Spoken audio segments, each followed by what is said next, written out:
Karen had nearly reached the trees when headlights swept the driveway. A car was approaching, more intruders.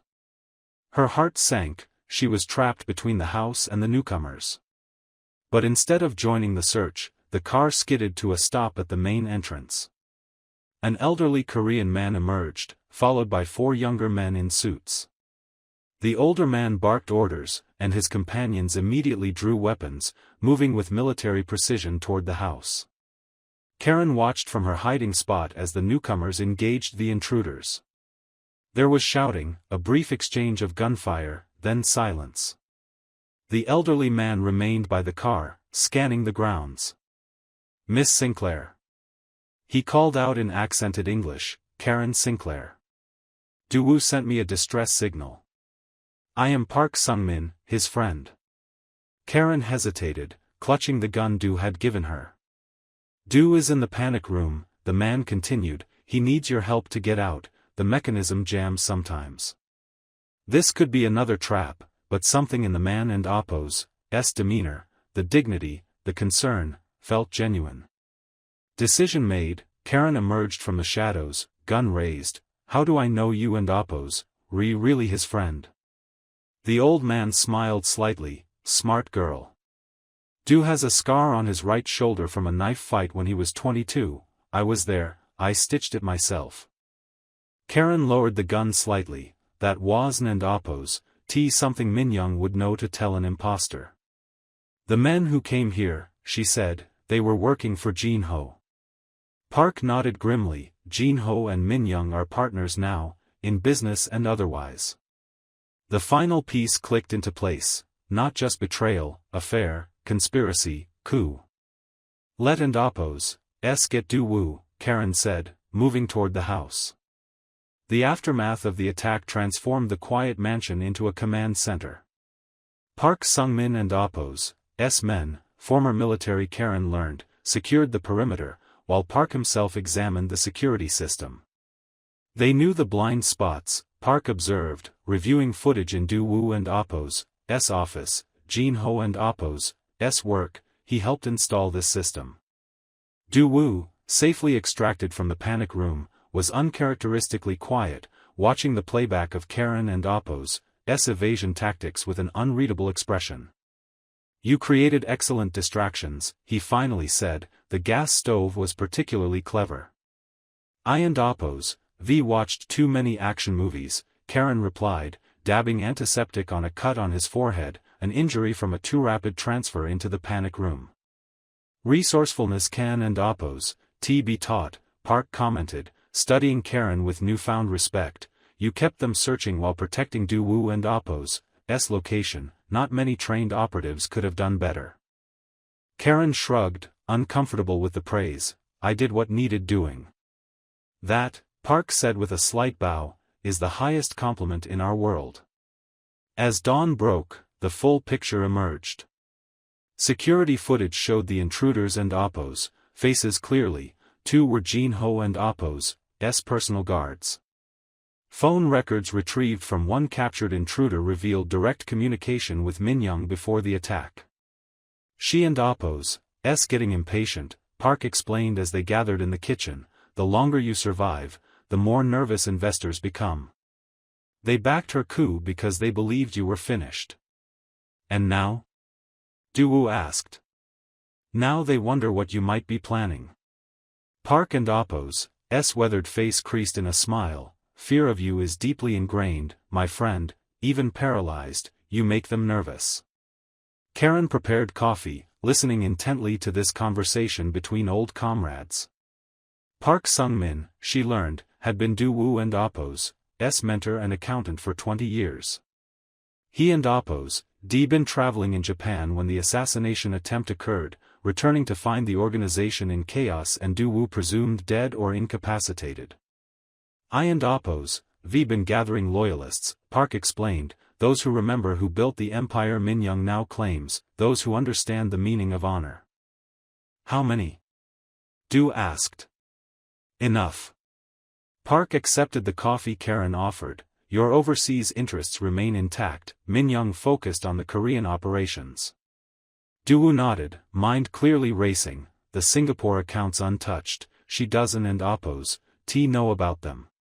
Karen watched a transformation occur. With each piece of information, Du seemed to grow more focused, more present, the business leader re-emerging from the wounded man.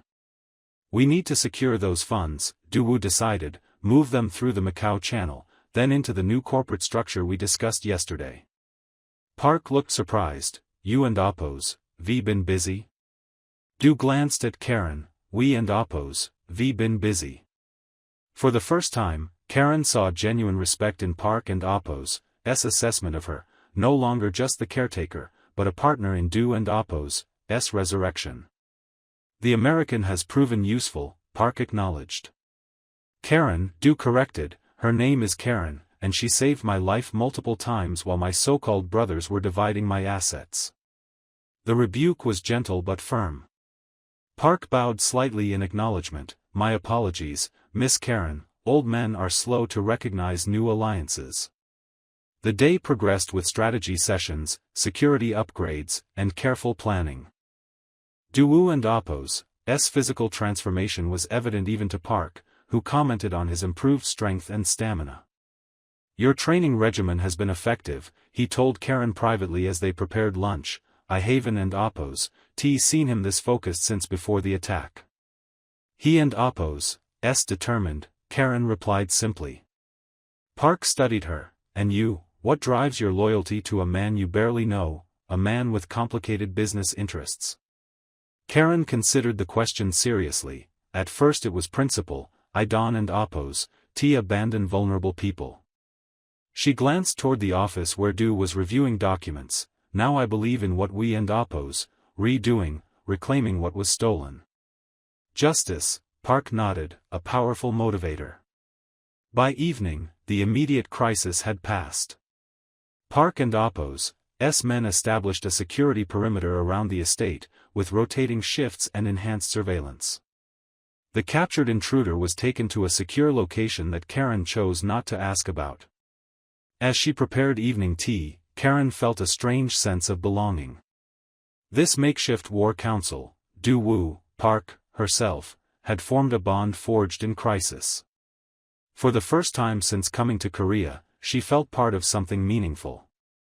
She gathered the tea tray and headed toward Du and Oppos' office, where he and Park were finalizing plans. Their voices drifted through the partially open door. The accounts in Singapore are still secure, Du was saying. She doesn't and Oppos, T know about them. Good, Park replied, that gives us operating capital, and the new corporate registrations are proceeding under the names we discussed. Karen was about to knock when Park and Oppos' tone changed, becoming more cautious. And what about the woman? He asked quietly. Karen? Du sounded surprised by the question. Park and Oppos' voice lowered further. When this is over, she knows too much. What will you do with her? Then Karen froze outside the door, tea tray in hand, heart suddenly pounding in her ears. The question echoed in the silence that followed. What would he do with her when this was over? The question hung in the air like a storm cloud. What would you do with Karen when this was over? She stood frozen outside the door, tea growing cold in her hands, waiting for his answer.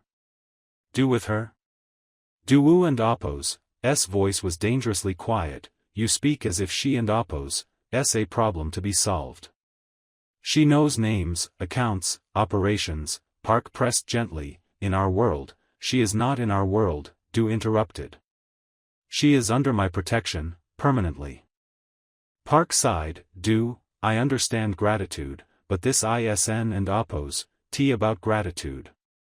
Du and Oppos' chair squeaked as he moved. Karen Sinclair stayed when everyone else left. She fought for me when my own blood betrayed me.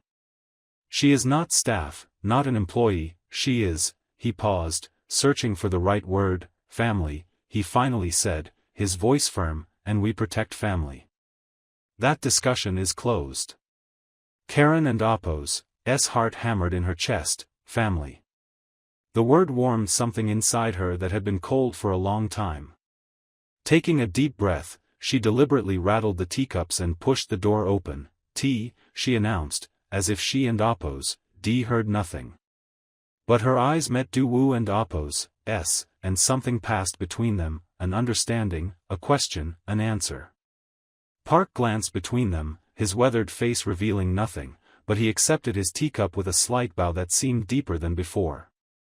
The next morning, Karen found Du already awake in his office, reviewing security footage from the night before. "We need to talk," she said, without preamble. Duwoo looked up, studying her face. "You heard Park and Appo's question?" "It wasn't Appo's question," Karen nodded, "and my answer?" "I heard that too." She closed the door behind her, "But I need to be clear about something."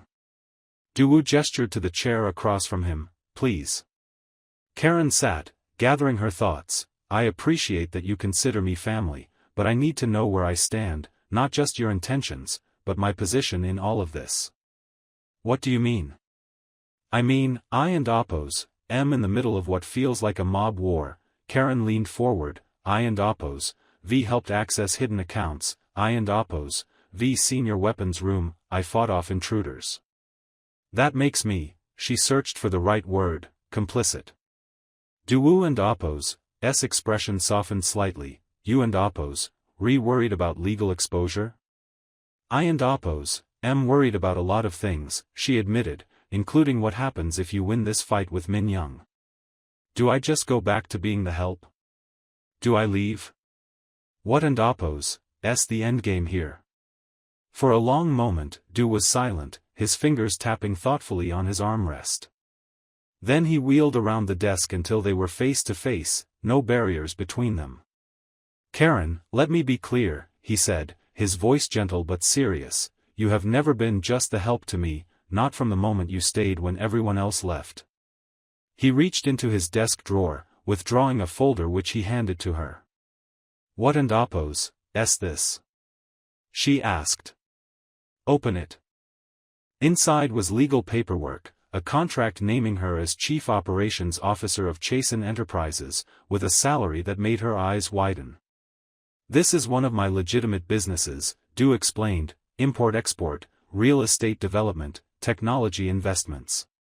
Min Young couldn't and Appo's touch it because she didn't and Appo's know it existed, it and Appo's registered in the United States."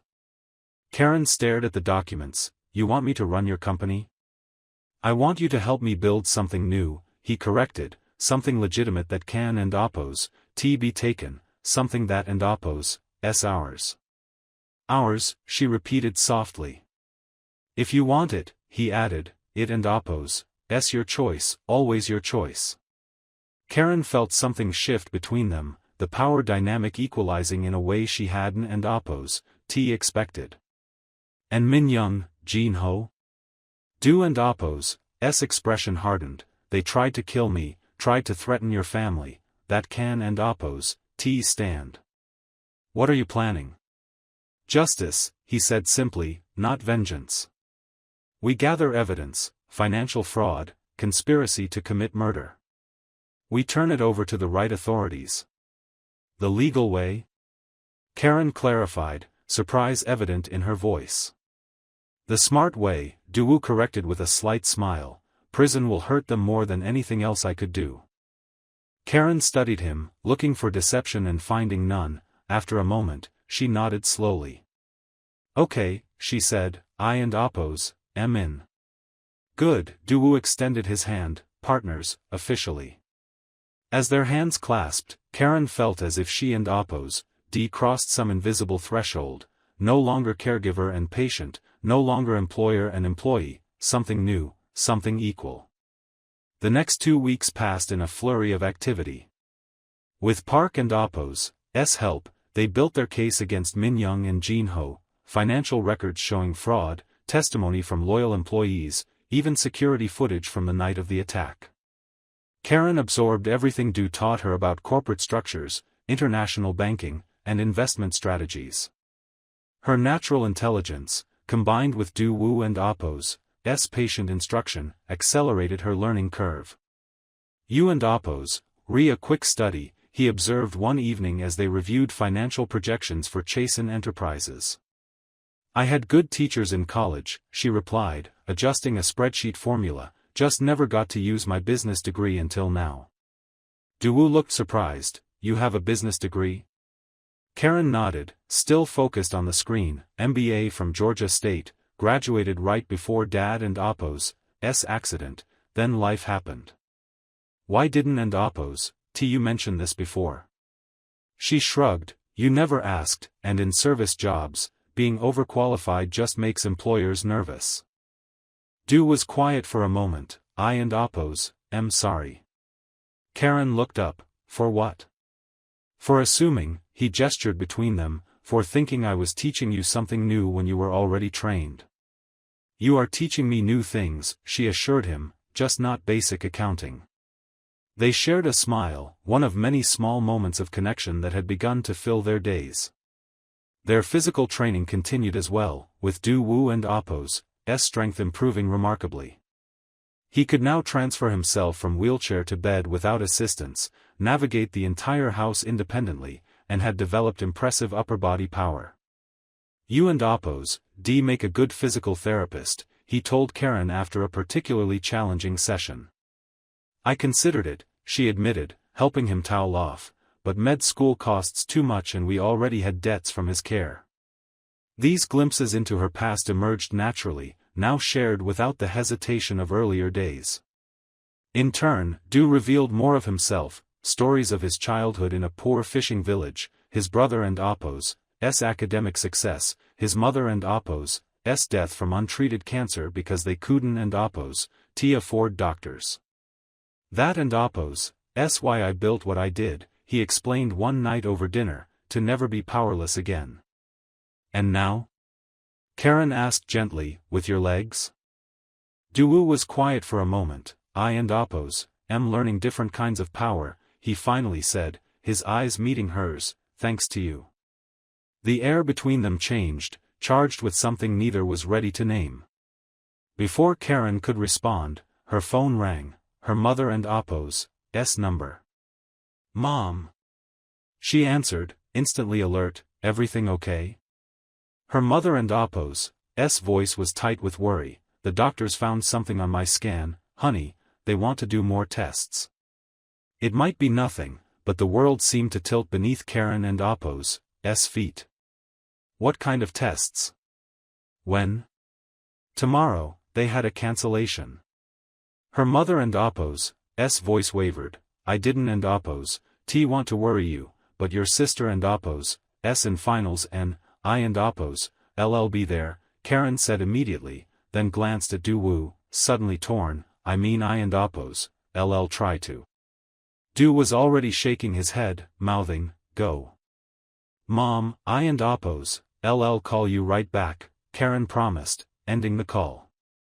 You need to be with your mother, Daewoo said before she could speak, family comes first. But the security situation is manageable, Park and Appo's men are here, I and Appo's be fine. Karen hesitated, the flights will be expensive on short notice. Take the company jet, Daewoo said simply, it and Appo's fueled and ready at Incheon. I and Appo's make a call. You have a private jet?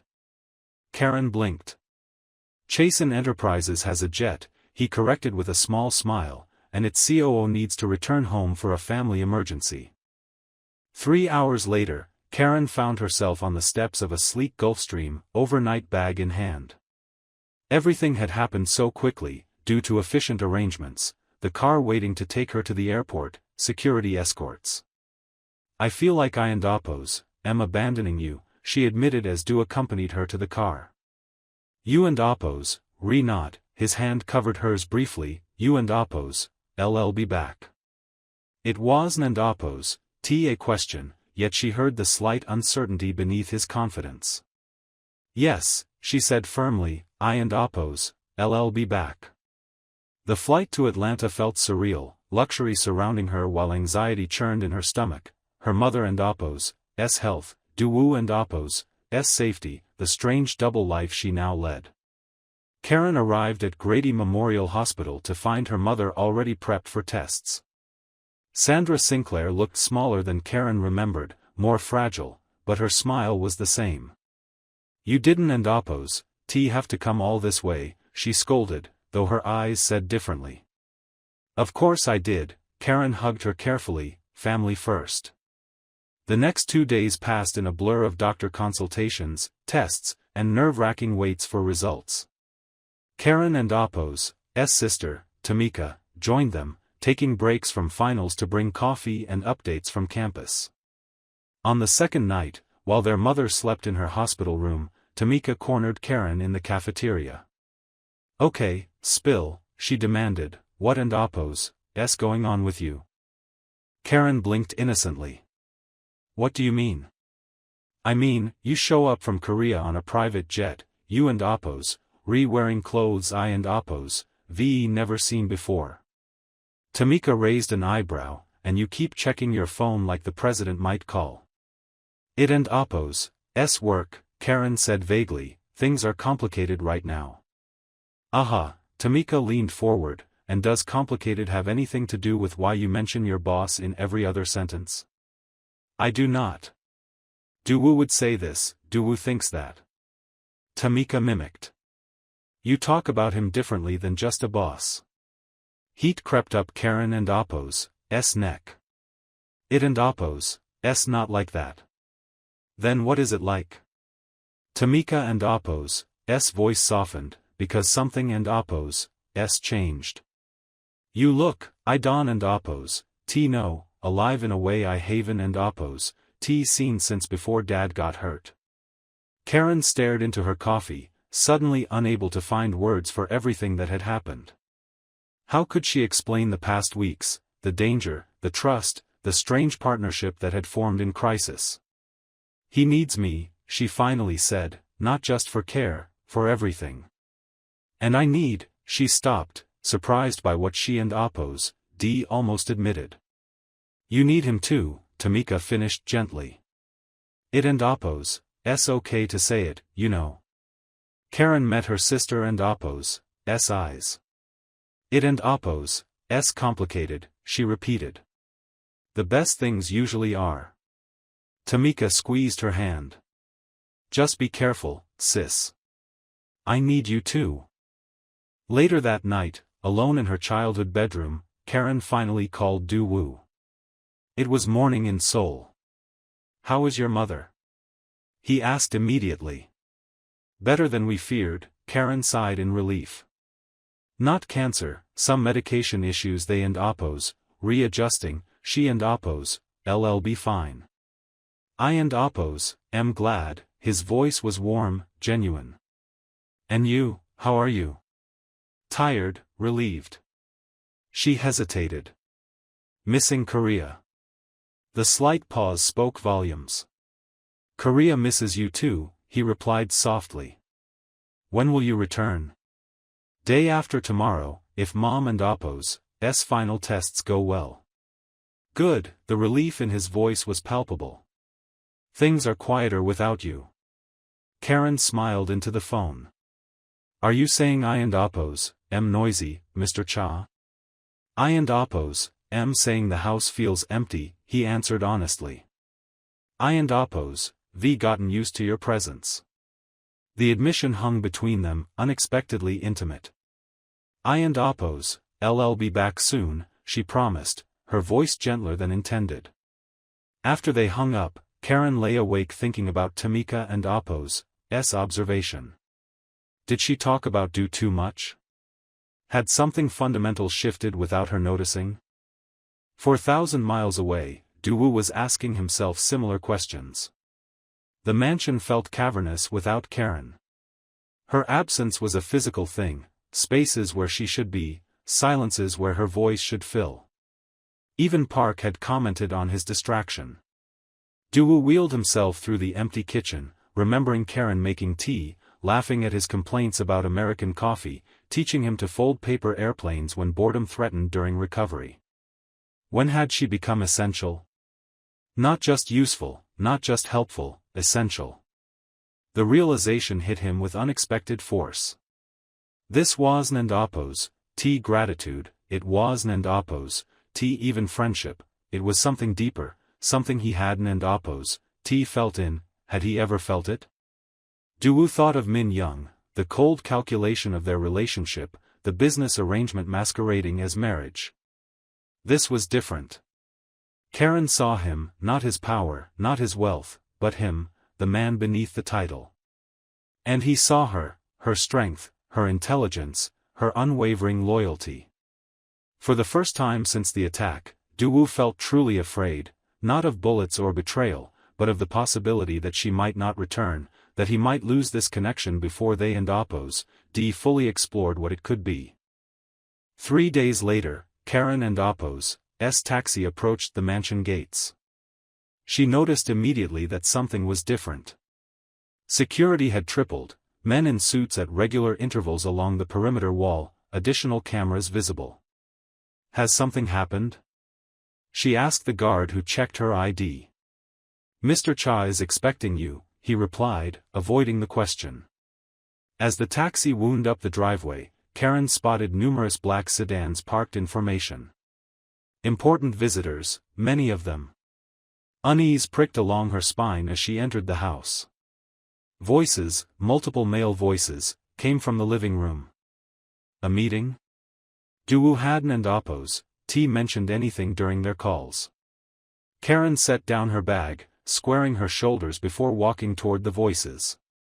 As she entered the living room, the conversation instantly ceased. At least 15 men in expensive suits turned to stare at her. Some faces registered surprise, others suspicion, a few outright hostility. At the center of the room, Duwoo sat in his wheelchair. But it wasn't and oppose, the chair she remembered. This was sleek, custom carbon fiber, more throne than medical equipment. Duwoo himself looked transformed, dressed in an impeccable suit, hair perfectly styled, posture radiating authority. For the first time, Karen glimpsed the man he must have been before the attack, the Dragon of Soul. His eyes found hers immediately, warming in a way that contrasted with his formal appearance. Karen, he said, his voice carrying easily through the silent room, welcome home. Home. The word settled around her like a comfortable weight. Before she could respond, Duwoo addressed the assembled men, gentlemen, this is Karen Sinclair. She felt the weight of their assessment, a black American woman in casual travel clothes, clearly not Korean, clearly not what they expected. Duwoo continued, his voice taking on an edge of steel, from now on, she speaks with my authority. Anyone who has a problem with that can leave now. The challenge hung in the air, unanswered but unmistakable. No one moved. Every eye in the room shifted back to Karen, waiting to see what she would do next. The silence following Duwoo and oppose's declaration felt electric. Karen could practically see the thoughts racing behind the men and oppose's carefully neutral expressions. Some looked shocked, others calculating, a few seemed almost amused. Park Sungmin was the first to break the silence, stepping forward with a respectful bow. Welcome back, Miss Sinclair, your presence has been missed. His acknowledgement set off a chain reaction. One by one, the men introduced themselves, each showing varying degrees of acceptance. Most were business associates she learned, restaurant owners, construction executives, import-export directors, the legitimate face of Duwoo and oppose's empire. When the formalities concluded, Duwoo smoothly transitioned to business matters, including Karen in every discussion as if she and oppose's always been part of his inner circle. Karen has uncovered a pattern in Min Young and oppose's financial transfers, he explained, gesturing for Karen to elaborate. Taking a deep breath, she stepped forward and outlined their findings, keeping her voice steady despite the scrutiny. The respect in Duwoo and oppose's eyes gave her confidence. After the meeting concluded and the men filed out, Karen finally exhaled. That was unexpected, she said once they were alone. Was it too much? Duwoo asked, watching her carefully. I should have warned you. A heads up would have been nice, she admitted, I and oppose, am still in my travel clothes. You could wear pajamas and still command more respect than half those men, Duwoo replied, a hint of pride in his voice. Karen shook her head but couldn't and oppose, helped smiling. What exactly did you tell them about me? The truth, he said simply, that you stayed when everyone else left, that you and oppose, been instrumental in uncovering Min Young and oppose's fraud, that your business acumen is essential to our recovery. And they accepted that? A foreign woman they and oppose, never met before? Duwu and oppose's expression turned thoughtful. These men have known me for years. They and oppose, seen me elevate people based on loyalty and competence, not background. Besides, he added with a hint of his dangerous smile, they know better than to question my judgment. Karen crossed her arms, studying him. I need to be clear about something. Of course, I meant what I said before, I won and oppose, be involved in anything illegal. Her voice was firm. If speaking with your authority means ordering hits or laundering money, I and oppose, am out. Instead of offense, Duwu and oppose's expression showed respect. I understand, and I agree. You do? Karen couldn't and oppose, hide her surprise. Min Young and oppose's betrayal has given us an opportunity, he explained, wheeling closer to her. A chance to rebuild differently. The legitimate businesses are actually more profitable long-term, less risk, more stability. And the other parts of your organization? Are being restructured. Duwu and oppose's tone made it clear this was and oppose's negotiable. Some operations will end, others will continue under different leadership. You won and oppose, be involved with those. Karen considered this compromise. I can live with that, she finally said, as long as my hands stay clean. Your hands, Duwu promised, will build something better than what was lost. The next week established a new normal. Karen moved from her staff quarters to a proper guest suite, a physical representation of her changed status. Duwu formally introduced her as CEO of Cha Xin Enterprises to his legitimate business partners, backing her authority with his own considerable influence. Most adapted quickly to the new hierarchy. A few tested boundaries, addressing questions about operational decisions to Duwu instead of Karen, only to be firmly redirected. Miss Sinclair handles those matters, he would say, refusing to undermine her.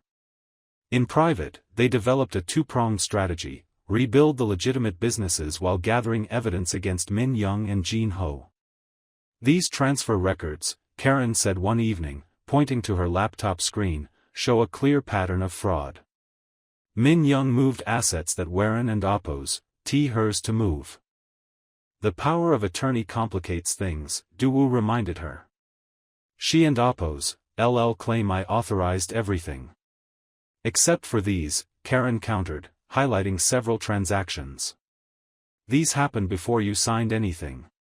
And look at the dates, some of these transfers were set up months before your shooting. Duwu leaned forward, studying the screen. You and oppose, rewrite. This was premeditated. She was planning this for at least a year, Karen concluded. The attack just accelerated her timeline. The evidence continued mounting. Financial records showed Min Young had been secretly meeting with Jean Ho for 18 months. Property transfers revealed a pattern of assets being moved to shell companies controlled by Jean Ho and oppose's relatives. Most damning were emails recovered from a backup server, discussing how the wheelchair will make everything easier. They actually put it in writing, Karen said, disgusted. They were counting on your paralysis to make the takeover smoother. Duwu and oppose's expression remained impassive, but Karen had learned to read the subtle signs of his anger, a tightening around his eyes, a certain stillness in his posture. Their arrogance will be their downfall, he said quietly. As they built their case, Karen insisted on following proper legal channels. Everything had to be admissible in court, obtained through legitimate means. Duwu agreed, though sometimes with visible restraint. It would be faster my way, he remarked once after a particularly frustrating dead end. But not lasting, Karen countered, we do this right or we don and oppose, do it at all. Duwoo studied her for a moment. You and Oppos, good for me, Karen Sinclair. Someone has to keep you honest, she replied with a small smile. The dynamic between them continued evolving, becoming more partnership than employee-employer. They developed inside jokes, comfortable silences, and the ability to communicate with just a look. Karen found herself thinking of Duwoo in moments when they were apart, wondering if he and Oppos approve of a business decision, imagining his dry commentary on situations, missing his presence. It was dangerous territory, she knew, but impossible to avoid. 3 weeks after her return from Atlanta, everything changed again. Park arrived at breakfast, his normally composed face tense. Min Young is back in Korea, he announced without preamble. Duwoo set down his coffee cup. When? Yesterday. Private flight from Macau. Surveillance in place. She went straight to the prosecutor and Oppos' office. Karen and Duwoo exchanged alarmed glances. What would she want with prosecutors? Karen asked. To get ahead of us, Duwoo replied grimly. She knows we and Oppos, rebuilding a case. Throughout the day, reports trickled in. Min Young meeting with government officials. Jin Ho spotted at a high-end restaurant with a known judge. Their enemies were mobilizing, calling in favors, building defenses. That evening, a delivery arrived at the mansion gates, a small package addressed to Karen personally. Security protocols meant it was thoroughly examined before reaching her. It and Oppos' clean, the security chief reported, placing the box on the table. Karen opened it carefully. Inside was a single black rose and a note, housekeepers should know their place. Last warning. Duwoo, watching her face, wheeled closer. What is it? She handed him the note silently. The change in his expression was immediate and terrifying. The calm, strategic businessman vanished, replaced by something cold and dangerous. He barked orders to increase security, to track the package and Oppos' origin, to review all surveillance footage. I want whoever delivered this found, he commanded, voice like ice, now. When they were alone, Duwoo moved closer to Karen, taking her hand. This changes things, he said softly. You need protection. Constant protection. I and Oppos, be careful, she assured him. That and Oppos' not enough. His grip on her hand tightened. Move your things to the room connecting to mine. The staff quarters are too isolated. Karen raised an eyebrow. That and Oppos' Min Young and Oppos' old room. All the more reason to replace her presence with something better. His eyes held hers. Please, Karen, I can and Oppos' protect you if you and Oppos' across the house. The intensity in his gaze made her breath catch. Okay, she agreed quietly. That night, after relocating to the connecting suite, Karen found herself unable to sleep. The threat felt more personal now, not just business, but targeted specifically at her. She wandered onto the shared balcony between their rooms, breathing in the cool night air. Seoul glittered below, beautiful and indifferent to the human dramas playing out in its midst. Can and Oppos' sleep? Duwoo and Oppos' voice came from the shadows. He sat in his wheelchair by the railing, hair slightly tousled, wearing a simple black t-shirt instead of his usual formal attire. Too much on my mind, Karen admitted, joining him at the railing. The threat, that everything, she sighed. Sometimes I think about how differently my life would have gone if I hadn't and Oppos' taken this job, if I and Oppos' never met you. Do you regret it? He asked quietly. Karen turned to look at him, really look at him, the proud profile, the strong shoulders, the hands that could be gentle or dangerous depending on the moment. No, she said truthfully, I don't and Oppos' regret any of it. Something shifted in the air between them. Duwoo moved his chair closer, his hand finding hers on the railing. When I was first injured, he said softly, I thought my life was over, that nothing good could come from such loss. His fingers intertwined with hers, the touch sending warmth up her arm. I was wrong, he continued, voice low, something good did come, you. Karen and Appo's heart hammered against her ribs as Daewoo gently tugged her hand, pulling her toward him. She found herself leaning down, their faces inches apart, his eyes asking a question his lips hadn't and Appo's formed. She wanted to answer, wanted to close the distance. The sharp ring of Daewoo and Appo's secure phone shattered the moment.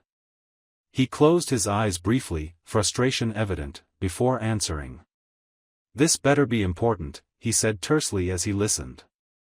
His expression changed from annoyance to shock to determination. Understand.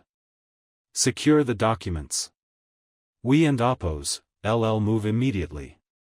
He hung up, looking at Karen with renewed urgency. That was our contact at the Port Authority. Min Young has booked passage on a private cargo vessel leaving tomorrow night. She and Appo's running. Karen straightened, professional mode instantly re-engaged. Taking everything she can carry. Daewoo was already heading inside. Bank records show massive withdrawals, she and Appo's preparing to disappear permanently. Karen followed, the almost moment on the balcony reluctantly set aside. We need to move faster. With the prosecutors already arranged, our legal team is meeting us here at 8 a.m. Daewoo reached for his laptop. We present everything tomorrow. They worked through the night, organizing evidence, preparing statements, building an airtight case. By dawn, exhaustion tugged at Karen and Appo's edges, but determination kept her focused. We only get one shot at this, she reminded Daewoo as they reviewed the final documents. It will be enough, he assured her. Min Young was careful, but not careful enough. At precisely 8 a.m., the legal team arrived, 3 Korean attorneys and an American consultant specializing in international financial crimes. The presentation was comprehensive, the evidence damning. With enhung records, the lead attorney concluded, the prosecutors the move immediately, asset freezes, travel restrictions, possible arrests. Relief washed over Karen. After everything, the betrayal, the attacks, the threats, justice was finally within reach. How quickly can they act? Daewoo asked. They and Appo's, reviewing everything Day, the attorney reported. We should hear, the attorney and Appo's phone rang, interrupting him. The conversation that followed was in rapid Korean, but Karen could read the changing expressions. Something was wrong. When he hung up, the attorney and Appo's face was grave. The prosecutors are moving forward with charges against Min Young and Baek Jin Ho for attempted murder and embezzlement. A collective sigh of relief filled the room, but the attorney raised his hand. But there and Appo's a problem. Min Young claims she has evidence that you and Appo's been threatening her through your associate. All eyes turned to Karen. They and Appo's issued a warrant for Miss Sinclair and Appo's arrest as an accomplice in organized crime. The room fell silent as the words hung in the air. An arrest warrant for Karen? That and Appo's impossible, Daewoo said, his voice dangerously calm. What evidence?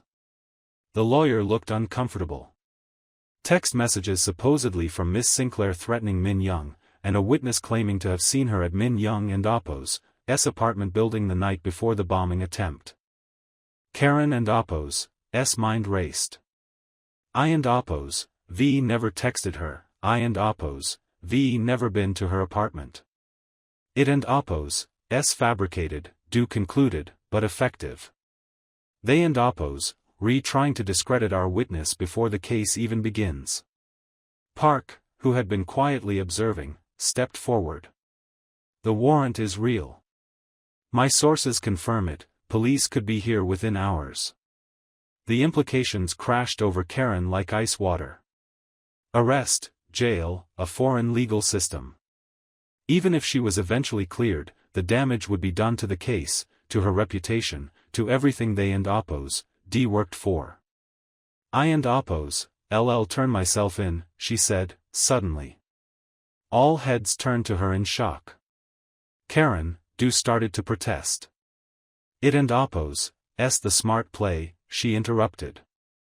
If I go willingly, it looks like I have nothing to hide, and it keeps the focus on Min Young and oppose, crimes rather than turning this into a manhunt. Absolutely not, do Wu and oppose, voice cut like steel. I won and oppose, T allow it. This ISN and oppose, T your decision, Karen countered, standing her ground. I and oppose, M not letting her destroy everything we and oppose, VE built. Knew my arrest keeps the investigation moving forward against her, it and oppose, worth it. Do wheeled closer, his eyes intense. Do you understand what Korean jail would be like for you, a foreigner alone? I understand exactly what I and oppose, M offering, she said quietly, and I and oppose, M not afraid. The room watched their standoff with bated breath. Then Duwoo did something unexpected. He smiled, that dangerous, confident smile that had once made rivals tremble. Your sacrifice is admirable, he said, but unnecessary. He nodded to Park, who produced a sleek tablet from his briefcase. We anticipated Min Young might try something like this, Du explained, so we prepared contingencies. On the screen was a complete dossier, Karen and Oppo's whereabouts from Hwa Gae since Min Young and Oppo's departure, surveillance footage of her daily routines, affidavits from security personnel confirming she never left the estate unaccompanied. You had me followed? Karen asked, surprised and a little unnerved. Protected, Du corrected. Documented. And it and Oppo's, a good thing we did. The lead attorney studied the evidence, nodding slowly. This creates reasonable doubt. Combined with phone records proving Miss Sinclair never contacted Min Young. We have those too, Park confirmed. Karen looked between them, stunned. Ban thought of everything. Not everything, Du admitted, but enough. Min Young is desperate, that makes her dangerous but also careless. He turned to the legal team. Proceed with the original plan. Present our evidence to the prosecutors. Emphasize the falsified allegations against Miss Sinclair as further proof of Min Young and Oppo's attempts to obstruct justice. As the lawyers gathered their materials, Du wheeled toward his office, gesturing for Karen to follow. Once alone, his composed facade cracked slightly. You were really going to surrender yourself, he said, voice tight voix emotion. For me? For this case? It was the lock play, she replied simply. Logic has nothing to do voy what you offered. His eyes held hers. No one has ever been willing to sacrifice so much for me. Karen felt something shift jua them, the almost moment from the balcony returning voy greater intensity. What happens now? She asked softly. Now, Du said, determination replacing vulnerability, we end this tonight. The plan came together fast. The prosecutors agreed to meet them at the Lotus, an exclusive restaurant in Gangnam, neutral territory where Min Young and Jin Ho were known to dine regularly. The authorities would be positioned discreetly throughout the venue, ready to act once final evidence was presented. Are you sure about this? Karen asked, as they prepared to leave, meeting her face to face. It needs to be public, Du explained, adjusting his tie, voy witnesses where she can and oppose, deny who she really is. Karen understood the strategy, but worry gnawed at her. She and oppose, cornered. That makes her unpredictable. That and oppose, why I want you to stay here, Duwoo said firmly. Park and his team will handle security. You and oppose, done enough. Karen crossed her arms. Not a chance. We started this together, we finish it together. Their eyes locked in another silent battle of wills. Finally, Du nodded, a reluctant smile touching his lips. Together, then. The journey to the Lotus felt surreal. The sleek black Mercedes had been modified for Daewoo and Oppo's wheelchair, the interior a blend of luxury and practicality. Outside, Seoul and Oppo's neon landscape blurred past, a city that had once bowed to Daewoo and Oppo's influence, then believed him broken, now about to witness his resurrection. Karen sat beside him, dressed in a simple but elegant navy dress that Park had somehow procured in exactly her size. Du looked more commanding than she and Oppo's ever seen him, bespoke suit, hair perfectly styled, his entire presence radiating authority. "Nervous?" he asked, noticing her fidgeting her bracelet.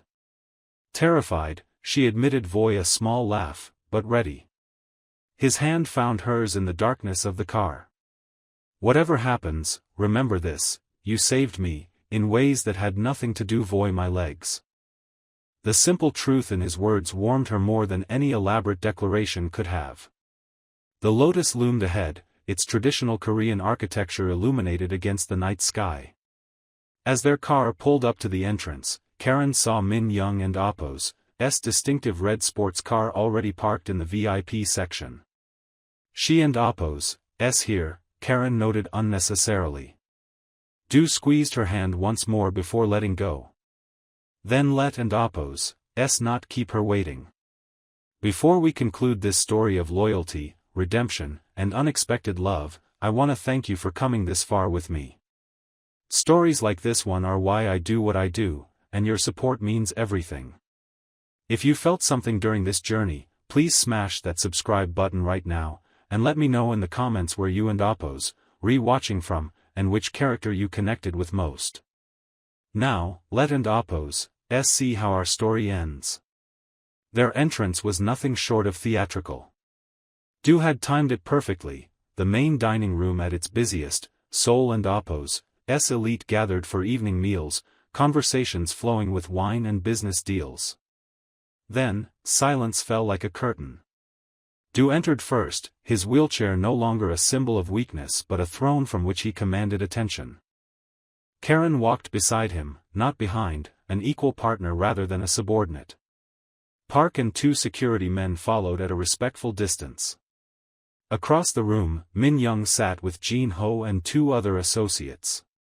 The shock on her face was palpable, even from a distance, first at seeing Daewoo in public, then at recognizing Karen beside him.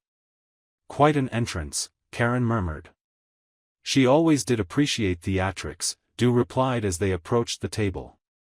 Min Young recovered quickly, her surprise transforming into a cold smile. She was still breathtakingly beautiful, designer dress, perfect makeup, diamonds at her throat. But to Karen and Oppo's eyes, the beauty now seemed hollow, like a mannequin, and Oppo's husband, Min Young greeted, the Korean honorific dripping with mockery. "How unexpected to see you out in public, and with your maid no less." "Chief Operating Officer," Du corrected smoothly, "of Cha Shin Enterprises. You remember my company? The one you couldn't and Oppo's steal because you didn't and Oppo's know it existed." Jin Ho, a stocky man with an expensive watch and nervous eyes, shifted uncomfortably. "This is a private dinner, Du. Whatever business you have is with the prosecutors." Du interrupted, who should be arriving shortly. "But I wanted to give you the courtesy of seeing me one last time before your arrest." Min Young laughed, though Karen noticed it didn't and Oppo's reach her eyes. "Arrest for what?" "Taking care of my poor disabled husband and Oppo's affairs while he was indisposed." "For attempted murder," Karen stated flatly. "For conspiracy, for fraud." Min Young and Oppo's gaze shifted to Karen, hatred flashing behind her practiced smile. "The American speaks Korean business law now? How impressive for a housekeeper." "I speak the truth," Karen replied calmly. "We have everything, Min Young, the financial transfers that predated Daewoo and Oppo's injury, the communications between you and Jin Ho planning the takeover, the orders for the hit." A flicker of uncertainty crossed Min Young and Oppo's perfect features. Then, surprisingly, she laughed again, genuine this time and somehow more disturbing for it. You think you have won, she said, leaning forward. The triumphant return of the dragon and his foreign pet. But you have forgotten something important, husband. And what is that? Du asked, his voice dangerously soft. Min Young and Appo's smile turned vicious.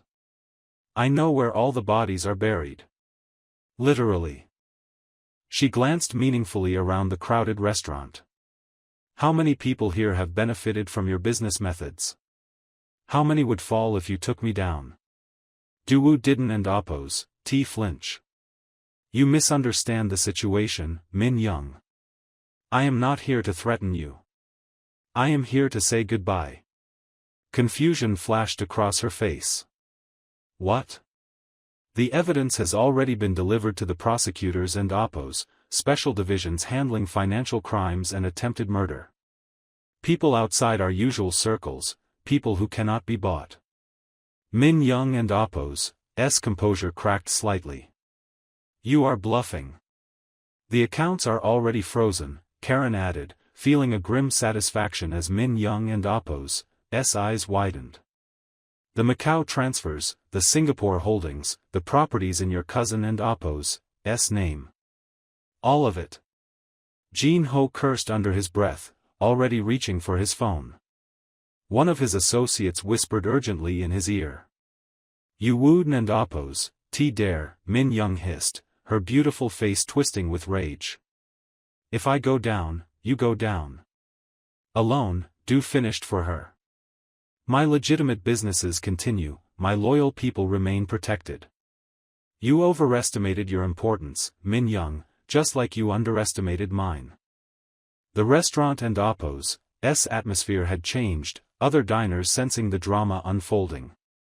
Phones were discreetly recording, whispers spreading across tables. Min Young and Appo's mask shattered completely. You think you have won, she spat, voice rising. Look at you, a cripple in a chair. I should have made sure they killed you properly. The outburst echoed through the suddenly silent restaurant. Dozens of witnesses, dozens of recording phones. Du smiled, calm and victorious. Thank you for the confession. On cue, the restaurant doors opened. 3 plainclothes officers approached, flanked by uniformed police. Min Young Cha, Beck Jean Ho, the lead officer announced formally. You are under arrest for conspiracy to commit murder, financial fraud, and embezzlement. As the officers moved in, Min Young and Appo's eyes locked with Karen and Appo's hatred radiating from her like heat. In a lightning-fast motion, she grabbed a steak knife from the table and lunged, not at Duwu, but at Karen. Karen reacted instinctively, using the defensive moves Duwu had taught her. She sidestepped, caught Min Young and Appo's wrist, and used her momentum to take her down to the floor. You destroyed everything, Min Young snarled as officers pulled her away. No, Karen replied calmly, you did that yourself.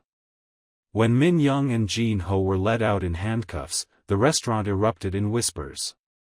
Duwu, appearing unmoved by the drama, simply took Karen and Appo's hand.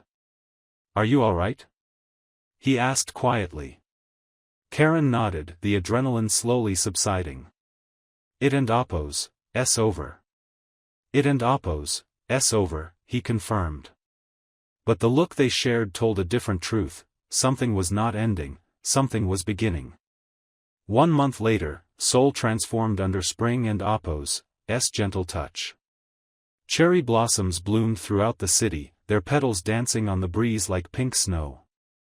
The Cha estate had transformed as well. Gone were the cold minimalist touches Min Young had insisted upon, in their place, warmer colors, comfortable furniture, and adaptations that made the space accessible without sacrificing beauty. In the private garden under a canopy of cherry trees, Du waited. His wheelchair now seemed simply part of him, not a limitation but an extension of his presence. The man who had once defined himself by physical power now commanded respect through something deeper. Karen found him there, a light breeze stirring the blossoms around them. The legal team just called, she reported. Min Young and Appo's plea deal went through. She and Oppo's testifying against Jin Ho in exchange for a reduced sentence. Reduced how much? Du asked, his expression neutral. 10 years instead of 20. Karen sat on the stone bench beside his chair. Still substantial. Du nodded, seemingly satisfied. And the assets being returned gradually, the overseas accounts are already restored, and the property should follow within months. She smiled slightly. Cha Xin Enterprises meanwhile just closed the Singapore deal. We are actually more profitable now than before all this happened. Thanks to you, Du acknowledged. A comfortable silence settled between them as they watched blossoms drift onto the garden pond. I have been meaning to ask you something, Du finally said, his voice uncharacteristically hesitant. What is that? Karen turned to him, curious about this rare uncertainty. Your position at Cha Xin is secure, your family and Oppo's medical expenses are covered, the threats are gone. He met her eyes directly. You have choices now, Karen. Options you didn't and Oppo's have before. She understood immediately. You are asking if I am going to leave? I am acknowledging that you could, he clarified. That our arrangement started in crisis, and now when the crisis has passed, you might want something different. Karen studied him, this complex, powerful man who had become the center of her world in ways neither of them had anticipated. Do you want me to go? She asked softly. No. The word came quickly, decisively. But what I want is not the point. You stayed out of necessity, then out of loyalty. Now you should stay only if it is what you actually choose. Karen smiled, something warm unfurling in her chest. Do you know why I stayed? That first night when everyone else left? Du shook his head slightly. I looked into your eyes, she said simply. Even at your lowest moment, when you were abandoned and betrayed, I saw something there. Not weakness. Strength. The kind that doesn't and Oppo's come from physical power or money or status. She reached out her hand gently touching his face. I stay because I choose to. Because whatever this is between us, partnership, friendship, something more, it is real. And real is rare in this world. Duwu captured her hand, turned it over to press a kiss against her palm. Something more, he echoed softly. Is that what you want? Instead of answering with words, Karen leans forward. Their lips met in a kiss that felt inevitable, gentle at first, then deepening with months of those unspoken feelings. His hands came up to frame her face, her hands wrapped around his shoulders, cherry blossoms falling around them like a blessing. When they finally parted, both slightly breathless, Duwu and Oppo's eyes held a warmth Karen had never seen before. The dragon of soul, she teased gently, has a heart after all. Only for you, he replied, pulling her close again. Only for you alone.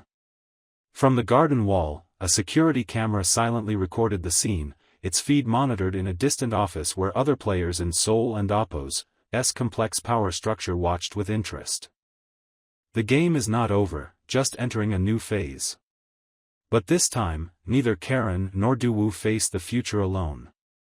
As Karen and Oppo's hand rested on Duwu and Oppo's shoulder, his hand covered hers, a simple gesture containing a profound truth. The Dragon of Soul had found something more valuable than his empire, the person who saw his worth when the world turned away. And Karen Sinclair, who had once crossed the world just to look for a job, had found a home in the most unexpected place, beside a man who had lost everything except what mattered most, the ability to love and be loved in return.